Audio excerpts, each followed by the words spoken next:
9, 26. Ça, c'est les conséquences du manque de connaissance. Jésus a honte de nous. L'autre, c'est Luc 12, verset 9. Jésus nous renie devant les anges. Jérémie chapitre 6, verset 19. Vous allez lire le texte. Je lis simplement le point. Dieu fait venir le malheur. Dieu fait venir le malheur. On pourrait dire que le malheur survient. Quand on dit que Dieu fait venir le malheur, c'est un langage de l'Ancien Testament. Pour dire que le malheur survient. Dans l'Ancien Testament, on avait une doctrine. C'était que rien n'arrive à quelqu'un si Dieu n'a pas permis cela. D'accord? Donc, par la vertu de cette doctrine, dans l'Ancien Testament, on attribuait à Dieu ce qui s'est passé. Donc, quand quelqu'un vivait le malheur, on disait Dieu envoyait le malheur chez Eliezer, Dieu envoyait le malheur chez Naomi. Quelqu'un suit? Mais parce qu'il n'avait pas la révélation véritable du diable, il n'avait pas aussi la révélation exacte du caractère de Dieu. Amen. Amen. Donc, ce qui fait qu'on avait une doctrine restreinte à propos de Dieu, c'est pourquoi on lui attribuait tout ce qui se passait. Donc, les gens ont dit que si on a du mal ou du bien, ça nous vient de Dieu. Voici pourquoi d'ailleurs Job s'est senti mal face au mal qu'il vivait parce qu'il a attribué à Dieu. Et ça a ressemblé à beaucoup de foi. Parce qu'on a dit, ouais, Job, il n'a pas cédé. Il a dit, mais si j'ai eu le bien de la part de Dieu, pourquoi je refuserais aussi de vivre le mal de la part de Dieu? Mais quand vous lisez le texte, vous savez que ce n'est pas Dieu qui a frappé Job. Amen. Bon, maintenant, les gens disent, ouais, mais Dieu a permis. Non, en fait, Dieu n'a pas permis. C'est Job qui a donné le bâton à l'ennemi pour frapper sur lui. Donc, il faut bien lire la Bible. La Bible dit, c'est dans Job 3, 25, ce que tu crains, c'est ce qui t'arrive. Ce que tu redoutes, c'est ce qui t'atteint. Au contraire, même la relation de Dieu, la relation de Job avec Dieu a ralenti le processus. En fait, c'est ce qui a retardé l'action de l'ennemi. Est-ce que vous me comprenez? Ce que vous ne savez pas quand vous lisez le livre de Job, c'est que le diable avait déjà essayé de faire des tentatives directes pour toucher la vie de Job. Est-ce que quelqu'un me suit? Mais toutes ces tentatives ont été rendues vaines. Parce qu'il y avait une protection que Dieu avait placée sur Job, malgré le fait que la loi l'exposait. Parce qu'il avait ouvert toutes les portes. Mais malgré le fait que les portes étaient ouvertes, la main de Dieu maintenait la protection.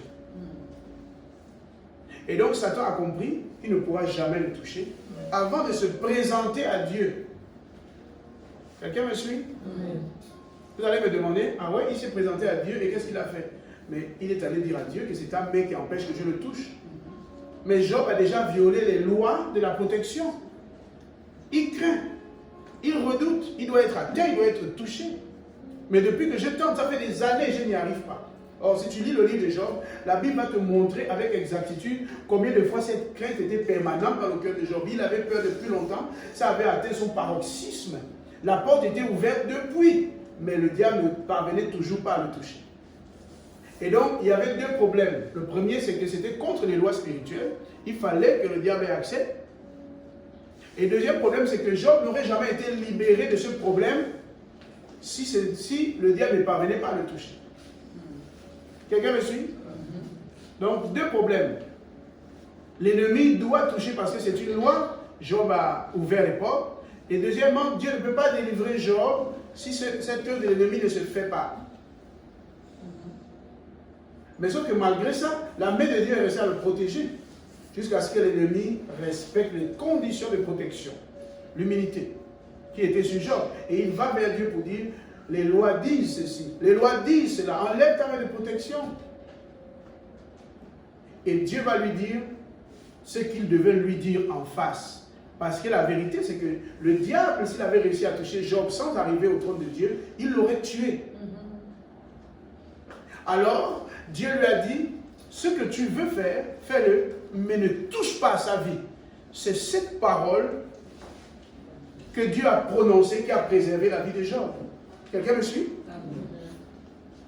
Et Dieu avait mis un système pour que le diable ne puisse pas l'atteindre jusqu'à ce qu'il vienne se présenter pour qu'il lui dise cette parole.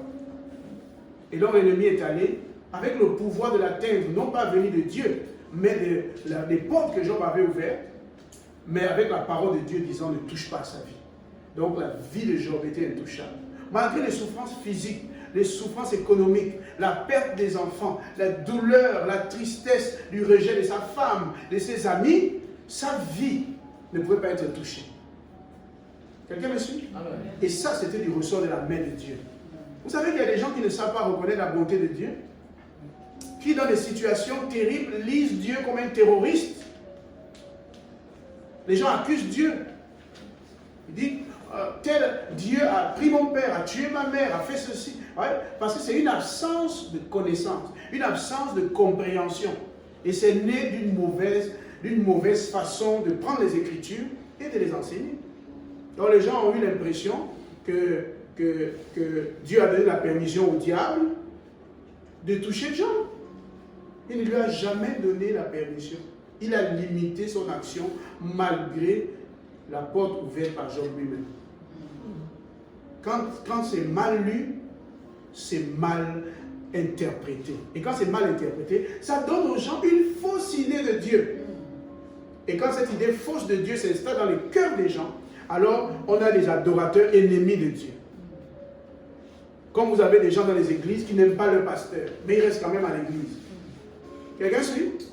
Ah oui, c'est comme ça aussi que vous avez des gens qui adorent Dieu, mais en le haïssant. Ils restent avec lui parce que c'est Dieu. Mais au fond de lui, ils ne l'aiment pas parce qu'ils sont convaincus que Dieu fait des coups derrière leur dos. Quelqu'un m'entend? Il y a plusieurs personnes comme ça, sérieusement. J'en ai rencontré, moi, tout au long de ma vie. Des centaines et des centaines. Des gens qui ne se sentent pas en sécurité avec Jésus-Christ. Et c'est pourquoi il y a des gens qui désertent la foi pour aller dans les manjas. Parce que ces gens ne se sentaient pas en sécurité avec Jésus-Christ. Mais comprenez-moi bien, ce n'est pas le fruit d'autre chose que du manque de connaissance. Et nous avons parlé des outils, des bases, du manque de connaissance. Alléluia. Amen. Et maintenant nous parlons des conséquences du manque de connaissance très rapidement. Alléluia. Où est-ce que nous sommes arrêtés? Jérémie 6, 19. Dieu fait venir le malheur, parce que je voulais préciser ce que ça signifie dans un langage de l'Ancien Testament. Dieu fait venir le malheur, c'est un langage de l'Ancien Testament. Donc vous pouvez simplement écrire le malheur survient. Ça c'est un langage du Nouveau Testament. Ok. Dans Jérémie 25, 7 à 9, nous devenons objet de malédiction. Ou sujet de malédiction. Dans le 7e point, Matthieu chapitre 22, verset 29, nous sommes dans l'erreur. Nous sommes dans l'erreur. Là, c'est l'une des conséquences du manque de connaissance. On est constamment dans l'erreur. Amen.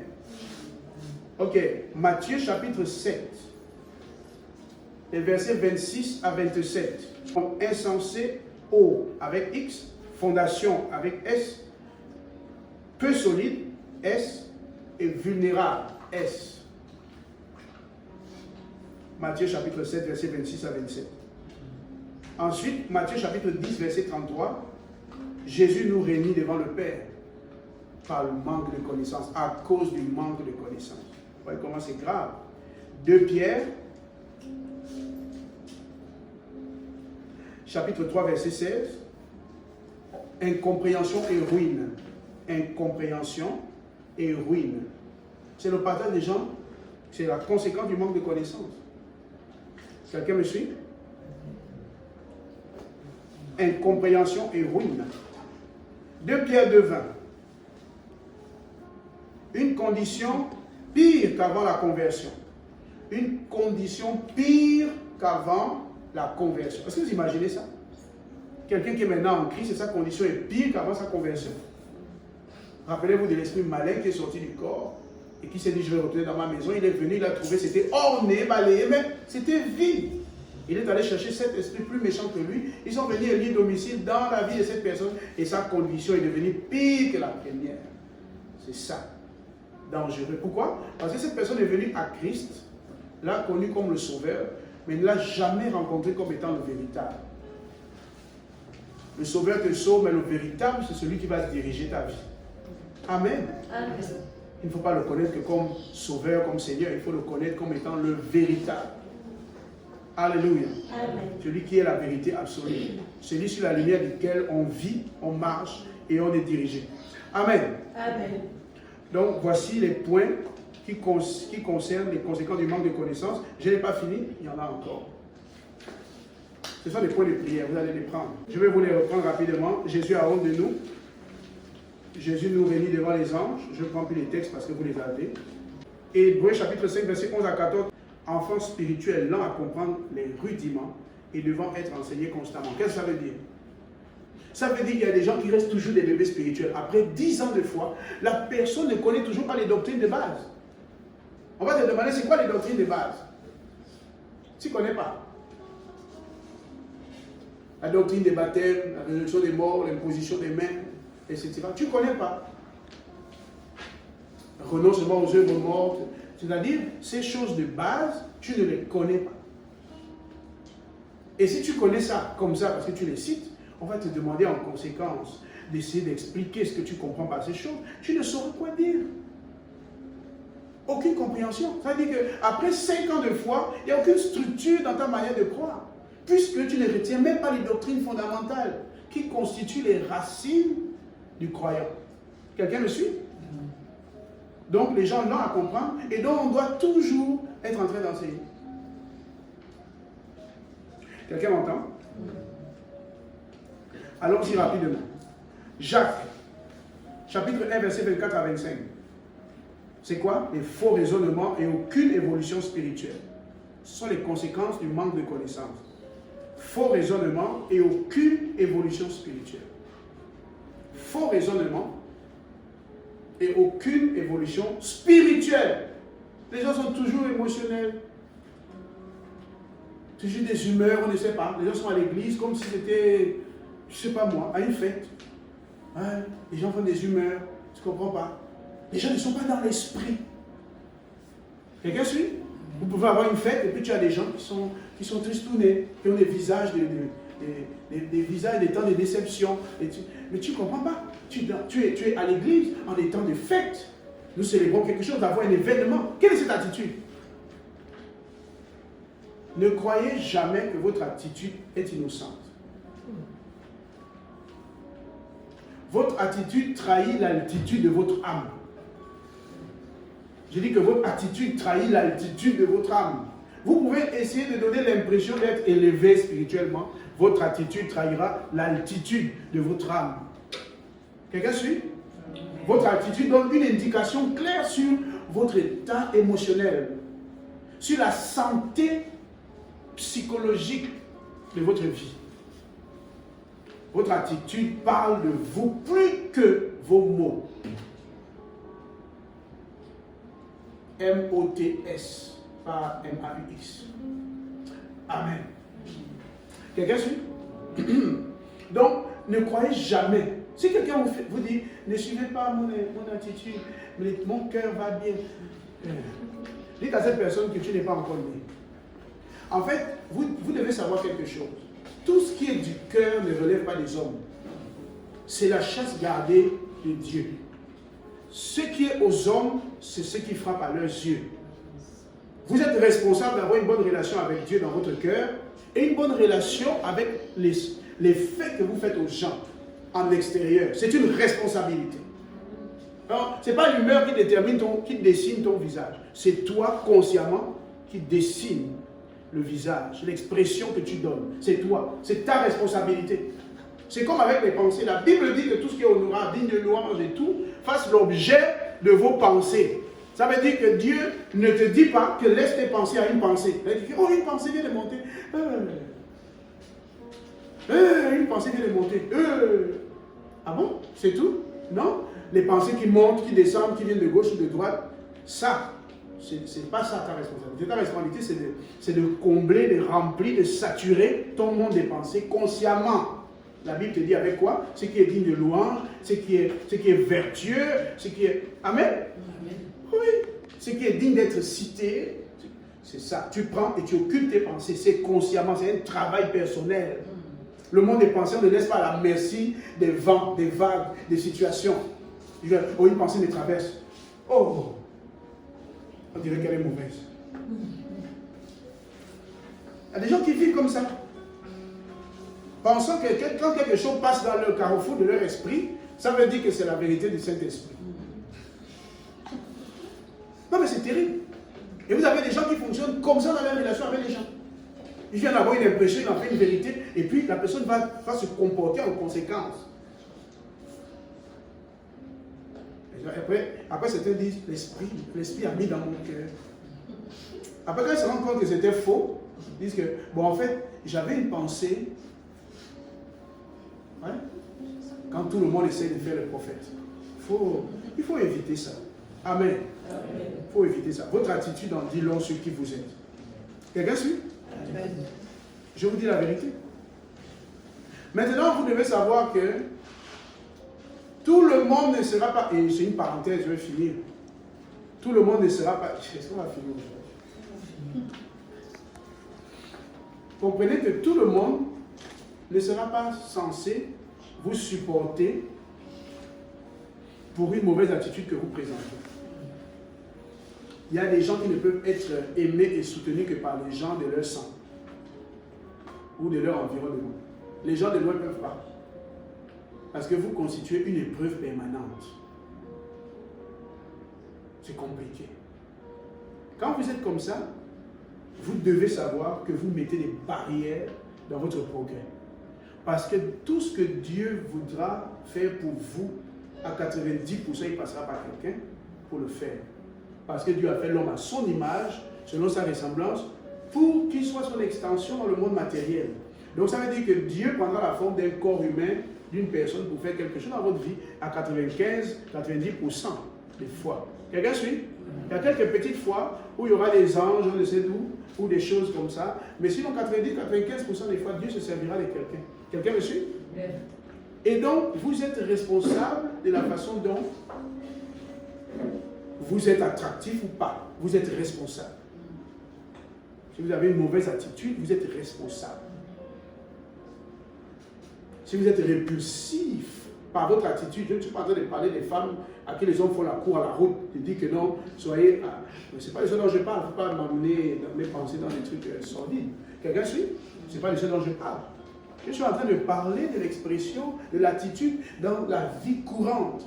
Relations humaines, interpersonnelles, professionnelles, relationnelles, amicales, familiales. Quelqu'un suit? C'est cela dont je parle. Vous êtes responsable. Il y a des gens qui observent de loin. Quelqu'un me faisait ce témoignage. Une maman est venue me voir et puis m'a dit, ma fille, si je pouvais recommencer ma vie, je t'aurais ressemblé. Mais malgré le fait que je sois vieille aujourd'hui, je veux être comme toi. La jeune fille a regardé la maman. Oh! Et la jeune fille a demandé, mais maman, pourquoi? Elle dit non. Tu es cohérente. Tu es passionnée. Tu aimes Jésus. Et dans les choses de la terre, tu es stable. Et tu as une mentalité. Tu ne te laisses pas faire. Et tu as tellement d'amour, tu es toujours pour les gens. Mais une seule personne ne peut pas regrouper autant de qualités. Et la maman avec des yeux larmoyants parlait avec cette jeune fille. Donc c'est possible qu'en étant enfant, jeune, tu donnes envie à des personnes âgées de te ressembler. C'est possible d'être un modèle.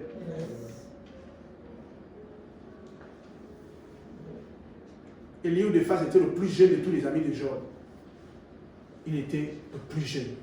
Mais c'est lui qui a décelé la pensée du Saint-Esprit au milieu des anciens, des sages, à cause d'une intelligence spirituelle. Donc votre âge n'est pas du tout une limite. Vous pouvez manifester la grandeur, la responsabilité, la sagesse et l'intelligence par le Saint-Esprit. Faire la différence. Amen. Vous n'êtes pas obligé d'être comme tout le monde. Alléluia. Qu'est-ce que nous disions? Faux raisonnement, aucune évolution spirituelle. Donc, Jacques 1, 24 à 25. Allons-y plus bas. On est maintenant encore au 13e point. Proverbe, chapitre 28, verset 9. Notre prière est une abomination devant Dieu. Alléluia. Notre prière est abomination devant Dieu. Notre prière est abomination devant Dieu. Donc là, c'est Proverbe 28, verset 9. 14e point. Romains, chapitre 2, verset 8, Dieu est en colère. Et puis 15e point, c'est ça? Jean, chapitre 12, verset 8, jugé par la parole au dernier jour. Nous serons jugés par la parole au dernier jour. Amen. Voici les 15 points qui sont les conséquences du manque de connaissance. Alléluia. J'ai dit Romains chapitre 2 verset 8, Dieu est en colère. Jean chapitre 12 verset 48. Verset 48. Jugé par la parole de Dieu au dernier jour. Alléluia. Alors maintenant, on va finir avec le dernier point. Et nous allons donc terminer. Comment remédier au manque de connaissance? Ça, c'est le point certainement le plus important. En 10 minutes, nous allons partager cela. Comment remédier au manque de connaissance. Quelqu'un me suit? Allons-y. Comment remédier au manque de connaissance? Allons-y. 2 Chroniques, chapitre 7, verset 14. Comment remédier au manque de connaissance? Ça, c'est la question. Je commence avec les réponses. Premier point de réponse. Je vais donner 4 réponses basées sur 2 Chroniques, chapitre 7, verset 14. Amen. Amen. Je vais donner 4 points de réponse. 1. Nous humilier. Nous humilier. Alléluia. Amen. Nous humilier. Tu ne peux pas t'humilier si tu ne reconnais pas ta carence, si tu ne reconnais pas la pauvreté de ta vie, si tu ne reconnais pas à quel point tu es à côté de la plaque. Quelqu'un me suit? Si tu ne réalises pas à quel point c'est dangereux le manque de connaissance, tu ne peux pas t'humilier. Et quand tu reconnais ces choses, que tu comprends, que tu acceptes avec un cœur humble, tu t'humilies. Quelqu'un suit? Deuxième point, prier. Tu t'humilies devant Dieu. Ça passe par un état d'esprit, un état de conscience, par un positionnement, une attitude. Et ensuite, la prière. Il faut exprimer dans la prière le regret d'être dans une situation spirituelle si lamentable. Quelqu'un suit? 3. Chercher Dieu. Tu ne peux pas t'arrêter à prier, il faut que ce soit un système progressif, un système profond. Il faut que ce soit une quête jusqu'à ce que la satisfaction arrive. Et donc, tu ne vas pas t'arrêter de prier, tu vas chercher Dieu. C'est quoi qu'on appelle chercher Dieu? Dieu ne s'est jamais perdu pour qu'on le cherche. Amen. Amen. Hein? C'est nous qui étions perdus. Dieu ne s'est jamais perdu. C'est quoi chercher Dieu? Quand on est déjà chrétien, parce que chercher Dieu, quand on n'est pas chrétien, ça n'a pas le même sens que chercher Dieu quand on est déjà sauvé, quand on est né de nouveau. Celui qui n'est pas né de nouveau, chercher Dieu pour lui, c'est naître de nouveau.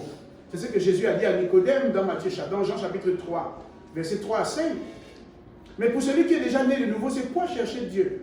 Pour celui qui est né de nouveau, chercher Dieu, ça a 2 sens. Le premier sens de chercher Dieu, c'est d'être assoiffé du fait de marcher constamment dans sa volonté. C'est chercher Dieu. D'être assoiffé par le fait de marcher constamment sur les pas de sa volonté. Amen. Être assoiffé, d'être constamment en train de marcher sur les pas de sa volonté. Ça, c'est chercher Dieu. Mais pour nous aussi, chercher Dieu, c'est quoi? Chercher Dieu, c'est désirer de manifester sa nature. Quelqu'un suit? C'est la soif de désirer ardemment de manifester sa nature par les œuvres naturelles et les œuvres surnaturelles. Par les œuvres naturelles et les œuvres surnaturelles. Amen. Donc, le fait d'avoir à cœur, très profondément, le désir d'être imprégné de lui et de manifester sa nature par des œuvres naturelles, c'est ce qu'on appelle le caractère, le comportement, le caractère. Et les œuvres surnaturelles, là on a les dons de l'esprit et leur manifestation. Le fait de représenter Christ sur le terrain de l'autorité, du pouvoir. Quelqu'un suit? Quand la Bible dit « En mon nom, vous chasserez les démons, vous imposerez les mains aux malades, les malades seront guéris. » Quelqu'un m'entend? Amen. Ok. Donc, chercher Dieu, c'est aussi être déterminé par le fait de manifester sa nature. La Bible dit dans Acte 10, 38, vous savez comment Dieu a oint du Saint-Esprit et de puissance Jésus-Christ de Nazareth qui allait de lieu en lieu faisant du bien et délivrant tous ceux qui étaient sous l'empire du diable, car Dieu était avec lui. Donc, chercher Dieu, c'est désirer ardemment de voir les traits de caractère de Christ sortis par nous. Au travers du comportement, ce qu'on appelle le fruit de l'esprit, le caractère, et au travers aussi des dons spirituels et de leur manifestation. Ce qu'on appelle les charismes. Alléluia. Amen. Et donc, cette recherche est articulée autour de quoi? Une lecture approfondie et systématique de la parole de Dieu, la méditation, la contemplation, le jeûne, l'exercice de la miséricorde, les offrandes et les sacrifices, le pardon, la réconciliation.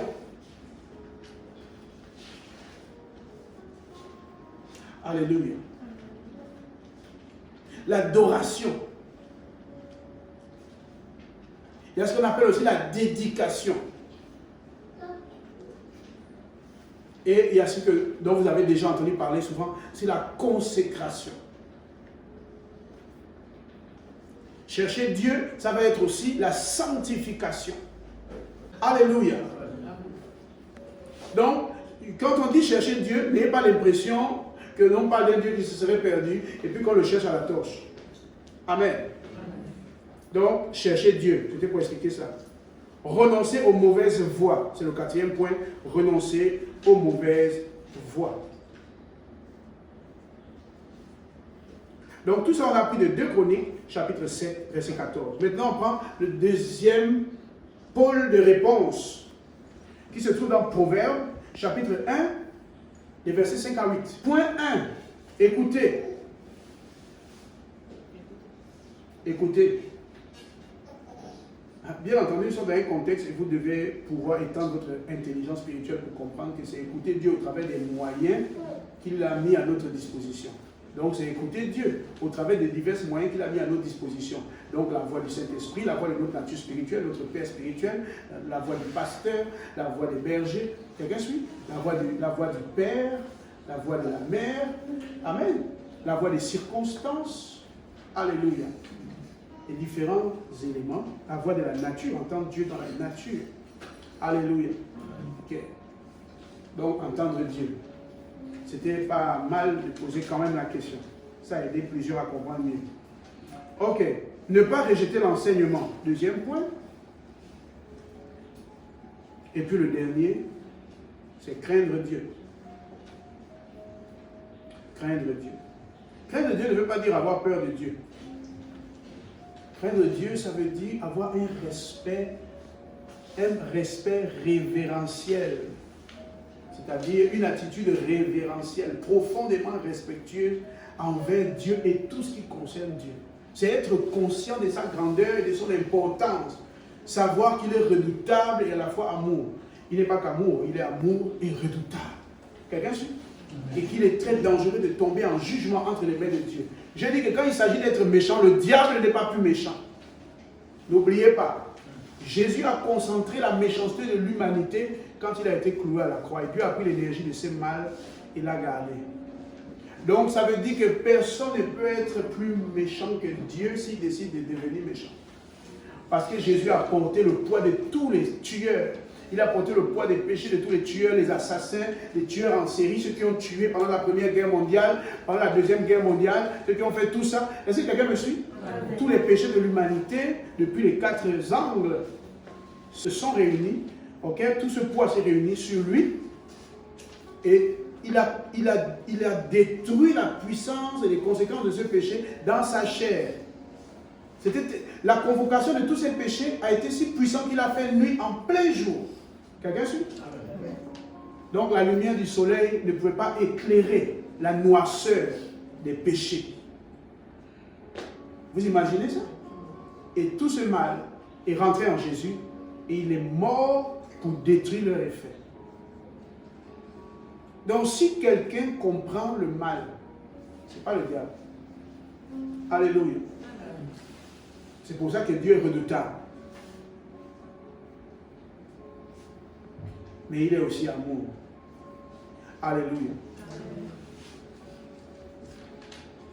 Craindre Dieu, c'est comprendre ça.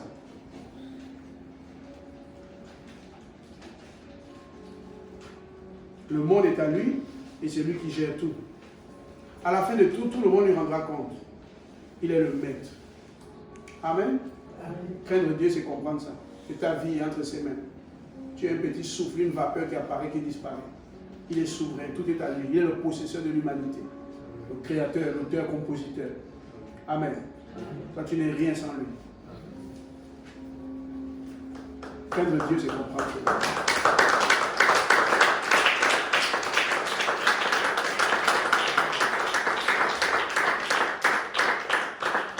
Allons-y rapidement. Proverbe chapitre 2, versets 1 à 5. Psaume 119, les versets 4 et 11. Voici ce que l'on retient. Recevoir et conserver la parole avec sagesse et intelligence. Deuxième point, y obéir. Donc, obéir à la parole. On va aller vite au quatrième point. Philippiens chapitre 3, verset 8 à 10. Philippiens chapitre 3, verset 8 à 10. Vous avez ici des points de prière pour longtemps. Pendant cette année. Franchement. J'ai voulu que les informations soient très claires, très distinctives, très détaillées pour que vous ayez des points de prière efficaces. La prochaine veillée de prière, je crois que vous aurez des points de prière très systématiques à donner. Philippiens chapitre 3, verset 8 à 10. Premier point, engager notre foi. Si ta foi, si tu n'engages pas ta foi dans tout ce qui concerne ta vie, la Bible dit que la puissance ou le pouvoir par lequel nous triomphons du monde, c'est quoi? C'est notre foi. Alléluia. Si ta foi n'est pas engagée dans les choses que tu traverses dans la vie, ça explique pourquoi tout est chaotique. Vous savez qu'il y a des chrétiens qui n'engagent pas la foi dans les problèmes qu'ils rencontrent. Ils n'utilisent pas tout ce qu'ils entendent à l'église. Ils n'utilisent pas ça. Ils ont leur propre méthode. Dès qu'il y a un problème, oh, tantine hortense.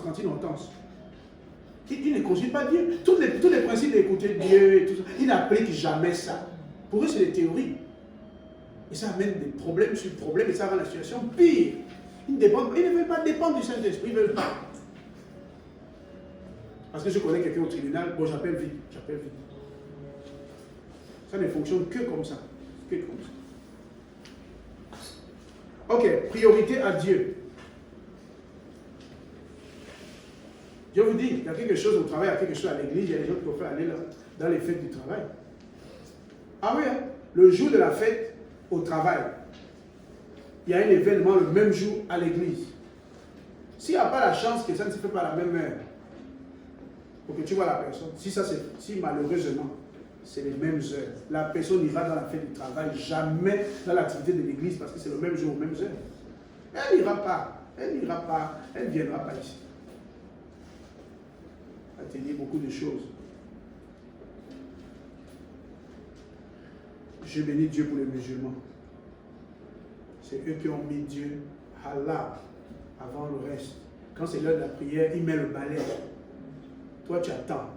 Tu es pasteur, tu es député, tu es sénateur, tu attends. Allah, avant tout. Quelqu'un suit? Et il commence à prier. Tu attends. Il te soumet à son Dieu. Tu attends. Ça, c'est le pouvoir. Ça, c'est le pouvoir. C'est ça, la compréhension de la crainte de Dieu. C'est ça, mettre Dieu en priorité. Quelqu'un suit? Le point 3, renoncer à la chair. Renoncer à la chair. On va au dernier point de cette série parce qu'on a encore 4 points. On est maintenant sur le dernier point d'entre les 5. 1 Jean 5, 20. 1 Jean 5, 20. Premier point, utiliser l'intelligence renouvelée. La Bible dit que ne vous confiez pas aussi que présent, mais au contraire, soyez transformés par le renouvellement de votre intelligence afin que vous discerniez quelle est la volonté de Dieu, ce qui est bon, agréable et parfait. Mais vous savez, malgré ça, c'est comme engager la foi. Nous n'engageons pas notre intelligence renouvelée dans des conflits. La nouvelle science que nous avons reçue en Jésus-Christ, nous ne l'utilisons pas pour régler les conflits. On utilise des trucs. Mon père avait dit, tu sais, dans ma famille, tu sais, mon grand-père, c'était un homme dangereux. Tu as des gens comme ça, ils sont à l'église depuis 20 ans, mais ils raisonnent comme ça. Vous savez, chez nous, les Bakota, il y a quelque chose que nous faisons. Hein? C'est pas que les autres, ça dit il y a un problème, et quand il vient, il dit Bakota. C'est quoi ton problème, frère? 20 ans en Christ. Tu ne règles pas les conflits avec l'intelligence renouvelée. C'est grave. Quelqu'un me suit? La volonté de Dieu n'est discernable que dans l'usage de notre intelligence renouvelée. La Bible dit, afin que vous discerniez quelle est la volonté de Dieu, ce qui est bon, agréable et parfait. En dehors de ça, on va faire des choses approximatives. Quelqu'un suit? Il faut engager notre intelligence renouvelée. Un avec Jésus. Ça veut dire devenir un avec Jésus, être un avec Jésus. Chercher l'unicité avec Christ. Dans la conformité de pensée, du fait de passer du temps avec lui, chercher à lui ressembler. Vous voyez, non? Dans la vie de tous les jours, parce que Jésus a eu une everyday Christian life. Quelqu'un suit? Il a eu une vie chrétienne de chaque jour. Quelqu'un suit, non? Oui.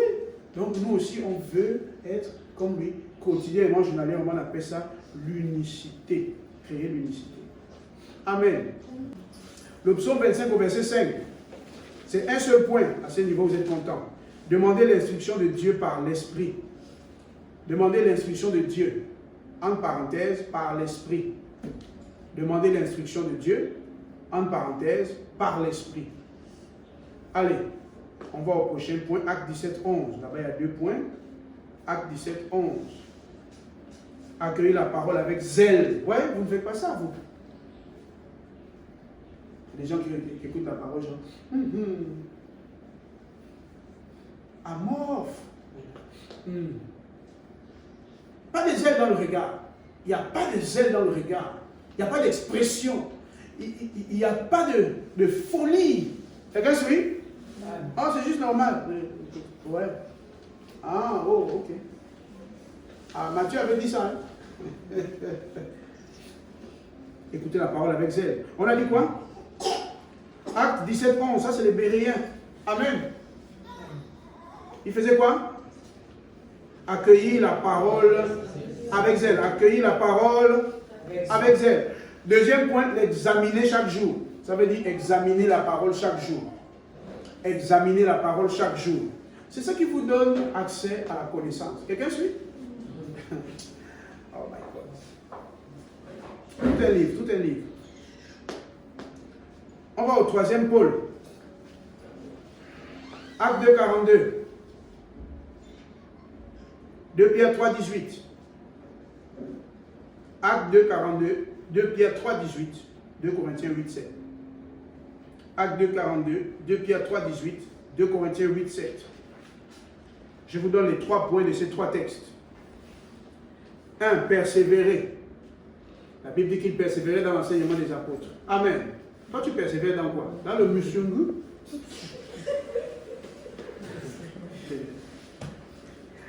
Tu persévères dans quoi, toi?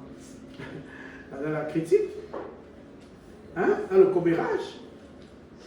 Des gens, tu as pris la dernière nouvelle. Vous savez, il y a des maisons sans onction. Quand vous entrez, il n'y a pas d'onction. Ces maisons vides, tu arrives, sont des chrétiens, mais quand tu rentres là-bas, il n'y a pas d'onction. Dans des maisons comme ça, qui sont vides spirituellement, vous sentez que les flèches ennemies peuvent entrer et puis toucher quelqu'un dans la maison. C'est comme ça lorsqu'il y a des commérages dans cette maison. Les maisons dans lesquelles les gens critiquent dans le salon. Vous savez, dans vos environnements, il y a des gens qu'on reçoit que dehors. Hors du portail. Il y a des gens qu'on reçoit dans la barrière, mais dehors. Il y a des gens qu'on reçoit au salon. Ils ne doivent jamais avoir accès à votre cuisine. Et puis d'autres peuvent aller à la cuisine. Certains peuvent aller dans... Je crois qu'à partir de la cuisine, il faut déjà écouter. À partir du salon, il faut déjà écouter la voix de Dieu. Voilà. Les gens qui arrivent, on reçoit au portail. D'autres, dans la concession, s'arrêtent là. Mais je crois que pour faire entrer déjà au salon, il faut écouter Dieu. Ah oui, il faut écouter Dieu. Oh, vous vivez trop... Oui, Kungulu, Kungulu. Quelqu'un suit? Oui. Après, les gens s'étonnent. Et c'est d'ailleurs le point suivant, qui se trouve dans Proverbe 13, 20. Veillez à nos fréquentations. Voilà. Parce qu'il y a des gens qui ne peuvent pas grandir spirituellement tant que certaines personnes sont leurs amis ou leurs proches. Voilà. Il faut veiller à nos fréquentations. Proverbe 13, 20. Et on prend le dernier point, c'est Colossiens 3,16. Que la parole de Dieu soit présente et prioritaire au sein de l'Église. Amen. Que la parole de Dieu soit présente et prioritaire au sein de l'Église. Quelqu'un suit? L'Église ici, ça peut représenter toute la communauté, nous tous. C'est ce que nous faisons, mettre la parole au centre, nous la rendons prioritaire. Mais toi aussi, tu es l'Église. Donc dans ta vie à toi, prends la parole prioritaire. Pas la parole en tant que, oui, la parole de Dieu a dit, mais la parole sous toutes ses formes. La personne de la parole parlée, la parole écrite, il faut la lire, il faut l'écouter aussi. Il faut que la parole soit prioritaire sous toutes ces différentes formes. Alléluia. Persévérer. Grandir continuellement. C'est le deuxième point. Et troisième, exceller. Ah d'accord. Merci. Ensemble, il y a des gens qui regardent. Persévérer. 2. Grandir continuellement. Et puis 3. Exceller. Tu ne dois pas vouloir seulement grandir, tu dois vouloir être excellent dans la sécurité, dans l'accueil. Pas des trucs à chaque fois il faut parler. Tu vois, les gens de l'accueil qui ne se tiennent pas droit, qui se tordent comme ça. Des trucs, des positions, tu ne comprends pas.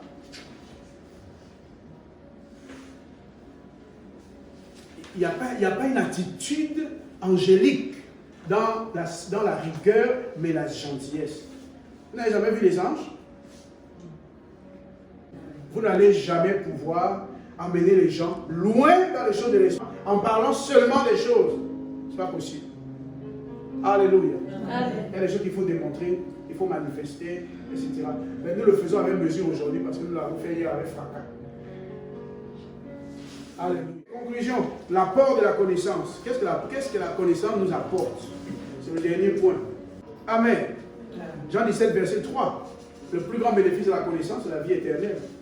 La vie éternelle, c'est qu'ils te connaissent, toi, le seul vrai Dieu, et celui que tu as envoyé, Jésus-Christ. Jean 17, verset 3. Alléluia. Amen. Ensuite, Proverbe 11, 9, la délivrance du péché. La connaissance nous apporte la délivrance de la puissance du péché. Jean 15, 10, demeurer dans l'amour de Christ. La connaissance nous fait demeurer dans l'amour de Christ. Jean chapitre 15, verset 10. Ensuite, le renouvellement de l'homme régénéré. Colossiens 3, 9 à 10. Colossiens 3, 9 à 10. Le renouvellement de l'homme régénéré. Vous pouvez appeler ça aussi le renouvellement de l'intelligence. Amen. Ensuite, 119 verset 103, le psaume 119 verset 103, elle donne de l'intelligence. Ça c'est la connaissance. Là ce sont les bénéfices, l'apport de la connaissance. Elle donne de l'intelligence. Oh, la connaissance c'est bien. Alléluia. Dans Jean 15, 7, la connaissance amène l'exaucement rapide des prières. L'exaucement des prières. Il faut mettre rapide entre parenthèses. L'exaucement des prières. L'exaucement rapide entre parenthèses des prières. Alléluia. Parce que ça amène les deux. Donc on aurait pu dire deux phrases. Ça amène l'exaucement des prières, l'exaucement rapide des prières. Mais mettez ça en une seule phrase. L'exaucement rapide entre parenthèses des prières. Alléluia. Et ça c'est merveilleux. 2 Pierre 1, 2. Grâce et paix multipliées. Ça veut dire que la connaissance de Dieu, la Bible dit que la paix et la grâce du Seigneur Jésus-Christ vous soient multipliées par la connaissance de Dieu. Donc quand quelqu'un a la connaissance de Dieu, la paix et la grâce sont multipliées dans sa vie. On reconnaît quelqu'un qui connaît Dieu par sa sérénité. Quelqu'un suit? Sa paisibilité. On sait, il y a la maîtrise face aux circonstances. On comprend que cette personne connaît Dieu. Amen. Une petite situation, ça c'est la preuve que cette personne n'a pas de connaissance. Et manque de connaissance, mon peuple périt. Quelqu'un me suit? On a exactement les mêmes symptômes que si c'était un incroyant. C'est pratique, c'est exactement les mêmes choses. On est où là? 2 Pierre 1, 2. Grâce et paix multipliées. Amen. Allons-y. On a aussi Romains Romains 15, 4. Oh, c'est mon un de mes versets préférés. Qu'est-ce qu'elle fait? Elle apprend l'espérance par la patience et la consolation. La connaissance, c'est quoi? Elle apprend l'espérance par la patience et la consolation. Aïe, aïe, aïe, aïe, aïe, aïe, aïe. Amen. Allons-y, on avance. Est-ce qu'on peut continuer? Psaume 9, verset 8 à... Psaume 19, verset 8 à 9. Psaume 19, verset 8 à 9. La Bible dit, donc, les points sont âme restaurée, sagesse, joie et discernement spirituel. Âme restaurée. Quelqu'un qui a la connaissance de Dieu a une âme restaurée. Les gens sont toujours blessés, toujours, oh, il m'avait fait ça en 2002. Oh. Ça, ce sont les gens qui n'ont pas la connaissance de Dieu, franchement. Quand la connaissance de Dieu pénètre ton esprit, okay, il y a restauration dans ton âme. Tu ne peux pas rester blessé. Il m'avait fait ça. Parfois, la personne est déjà partie de la terre, mais le ressentiment continue. Si le mort même, le ressentiment reste, ça veut dire que ton problème est sérieux parce qu'il ne reviendra jamais pour te dire « Oh, je suis désolé d'avoir fait ci. » Oh, il ne reviendra pas. Tu dois te prêcher ça à toi-même. Quelqu'un me suit? Oui, mais il aurait pu quand même s'excuser. Il aurait dû. Comme si quelqu'un choisissait le jour de sa mort. Même si certains l'ont fait, ce n'est pas commun. Alléluia. Alléluia. Où étions-nous?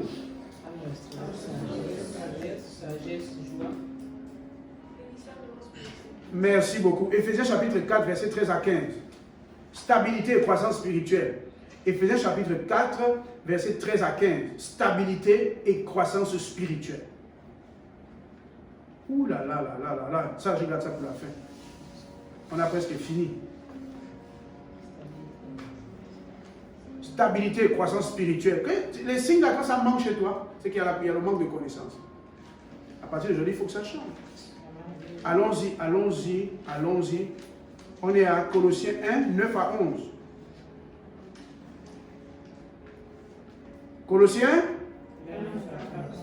Colossiens chapitre 1, verset 9 à 11. Être jugé digne de Dieu. Porter du fruit. Se fortifier. Ressentir de la joie.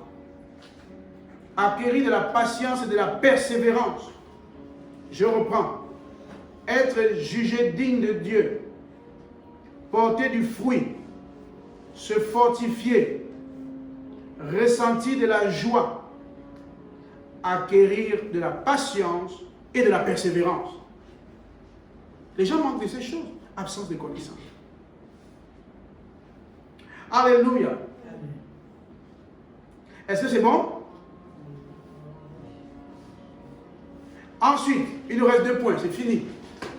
On a enfin conclu. Solidité spirituelle, Matthieu chapitre 24, verset 25. Solidité spirituelle. Solidité spirituelle. Wow, la solidité spirituelle. Matthieu chapitre 7, verset 24 à 25. On peut dire que tout le mois nous aurons veillé les prières, tu seras là toutes les veillées. Solidité spirituelle. Amen. Séminaire de 5 jours, 10 jours, 40 jours. Tu es là tous les jours. Solidité spirituelle. Quelqu'un me suit? La solidité spirituelle. Matthieu chapitre 7, verset 24 à 25. Et pour finir, Jean chapitre 15, verset 14 à 15. Amis de Jésus. Amis de Jésus. La connaissance nous rend amis de Jésus. Amis de Jésus.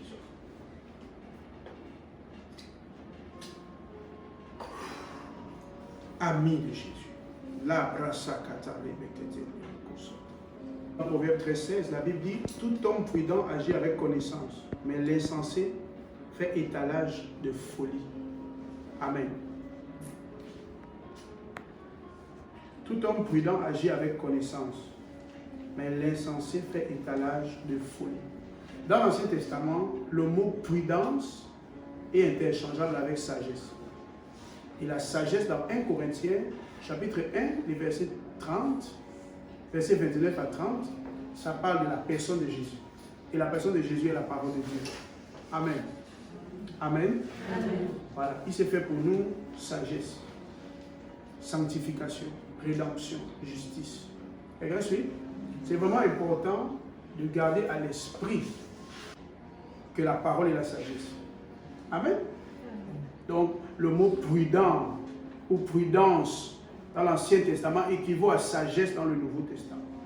Amen. Dans la Nouvelle Alliance. Il y a des mots comme ça dont il faut comprendre bien le sens. La Bible dit tout homme prudent ou sage agit avec connaissance. Mais l'insensé fait étalage de ça, fait étalage de folie. Proverbe 13, 16. Et maintenant, je finis avec une béatitude qui se trouve dans Luc 11, 28. La deuxième partie, donc, ce qu'on appelle B. Luc, chapitre 11, verset 28b. B, là, ça veut dire la deuxième partie du verset. Voilà, c'est ce que ça veut dire. Quand vous voyez Matthieu 5, B, ça veut dire la deuxième partie du verset. Si vous voyez Matthieu, chapitre 5, C, ça veut dire c'est la troisième partie du verset. C'est quand le verset est long. A, ça veut dire la première partie seulement. Quand il y a point, tu arrêtes. C'est là où on va te faire lire. Voilà, parfois on te laisse seulement verset 5, ça veut dire tout le verset. Si on dit verset 5a, c'est la première partie. Verset 5b, la deuxième partie du verset. Verset 5c, troisième partie, quand le texte est long. Parfois ça peut aller jusqu'à D, c'est long. On découpe comme ça. À ordre alphabétique, c'est une formule mathématique, vous savez. Amen. Une façon de spécifier les espaces. Voilà. On découpe la péricope. Alléluia. Donc, il ne faut pas suivre. Si tu n'as pas aimé l'école, la Bible ne va pas forcément t'aider. Amen. Mais ça peut aussi te permettre de te rattraper. Amen. Parce qu'avec Dieu, il n'est jamais trop tard. Béni soit le Seigneur. Et qu'est-ce que le texte dit? C'est une béatitude. Je finis avec ça comme une parole de sagesse. Heureux plutôt ceux qui écoutent la parole de Dieu et qui la gardent. Que Dieu vous bénisse et shalom, shalom.